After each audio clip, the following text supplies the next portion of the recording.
What's happening? What's popping? What is going on, everyone? Welcome back to another great edition of Simone with the Spizzords. I'm Simone, bringing you guys the Daily Sports Talk. So if you're new here, if you're old here and you have not already subscribed to my channel, stop what you're doing, leave a comment, subscribe, keep rocking with me. Also, make sure you check out the links down below. The first link is to buy me a coffee to fuel this channel. The second link is to shop the official Simone with the Spizzords, a merch collection to get you the classic tee, the wavy tee that I'm rocking today, and the brand new Fly or Die crew neck for all of my Birds fans. And lastly, guys, turn your notification bells on because you already know the videos are coming like boom, boom, boom, boom, boom, and you don't want to miss a single video or a live stream, so tap in. But guys, let's get into this topic today. Today I have, how many do I have? 1, 2. Dang, I really wanted to have more than what I have. But here are 4 free agents that the Sixers could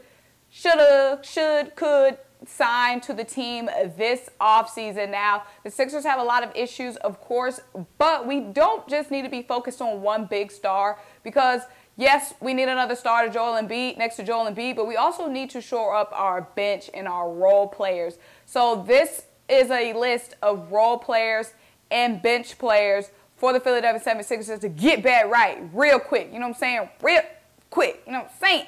So let's start with one.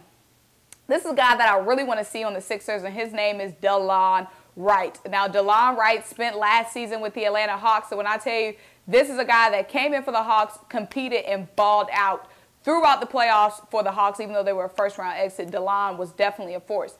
Now, Delon addresses the perimeter defense position for the 76ers because, one, Danny Green is hurt, and then also Matisse Thybulle. We don't know Matisse Thybulle's future, and Delon is a little better shooter than Matisse Thybulle is, and we know Matisse Thybulle is often limited in the game because of his no offense having self. Delon Wright is an upgrade for him offensively, but he is a great defender. He is somebody who is small enough to defend guards, but he's also long enough and athletic enough to defend wings as well. This guy, like I said, was balling for the Hawks in the postseason. Watched him in that series against the Heat, and he's a fierce competitor, and he's going to be an unrestricted free agent at the end of the season. And I know the Hawks want to re-sign him. Some Hawks fans, you guys know a Hawks fan that I know, wants to re-sign him. But if the Hawks do not lock down Delon, then I think the Sixers should slide in and do that. Now, somebody else that the Sixers can sign, and this is someone who's going to provide more scoring for the Sixers. Now, this guy's someone who could come in and maybe start, just depending how the roster is. But we do need a 6-man. We need a 6-man like Lou Will. You know what I'm saying? That's one thing the Sixers miss. A lot of these playoff teams have 6 men, and we don't have that bona fide 6-man. So I have to double check to make sure I got the twin right. But yes, it's Cody Martin from the Charlotte Hornets. And shout out to the Martin twins because they actually went to NC State while I was there. They were at NC State for my freshman season. I think they transferred when I was a sophomore, but they were at NC State when I was a freshman. So shout out to the twins. It would be great to get some Wolfpack energy at Wells Fargo. But Cody Martin, you guys, he had a career-high season last season in Charlotte. He played a career-high 26.3 minutes. He was shooting 48% from the field, 38.4% from 3, and 70% from the free throw line.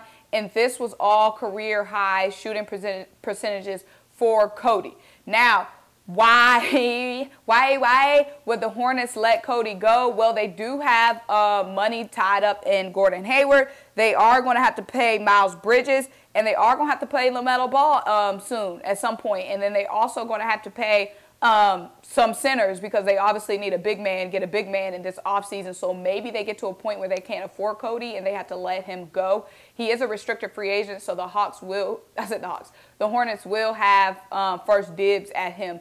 But in the event that the Hornets do not pay Cody, I think the Sixers can dive in. You know what I'm saying? This is someone who can bang, bang, knock down shots when Joel Embiid is double teamed and having to kick it out to someone.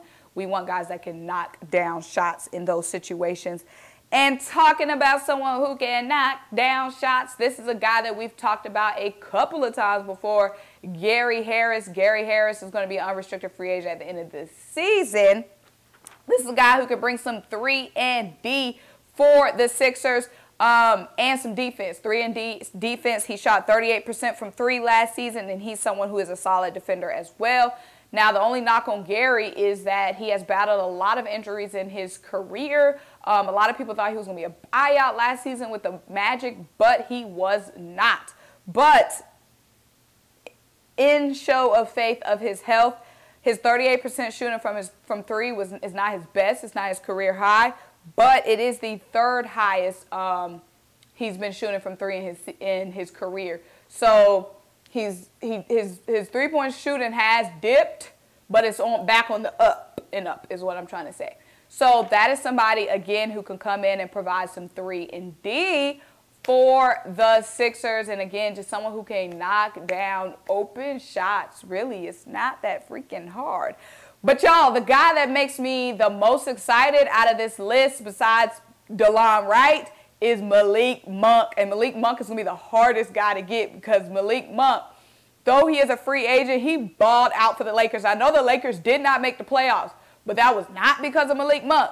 Malik Monk, y'all, was balling last season. That's the only thing I'm worried about. He might cost too much because his stock went up. The price went up on Malik Monk, okay?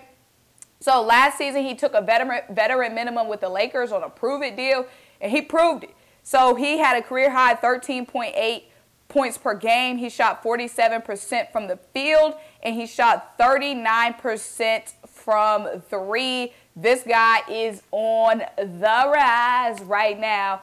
Malik Monk was just a pure shooter. Just seeing him with the Lakers last season, that guy was a baller. And like I said, even though it was garbage time for the Lakers towards the end of the season, he was still balling. And granted, you know, he was putting on a show trying to get a contract. But all season long, Malik Monk looked solid to me with the Los Angeles Lakers.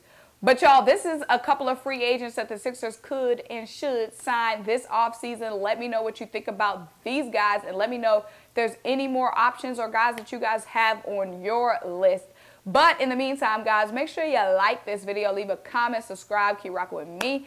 Check out the many links down below. Buy me a coffee to help fuel this channel. Shout the Official Simone with the Spears, a merch collection, and tell us. I'll see you guys next time. Bye.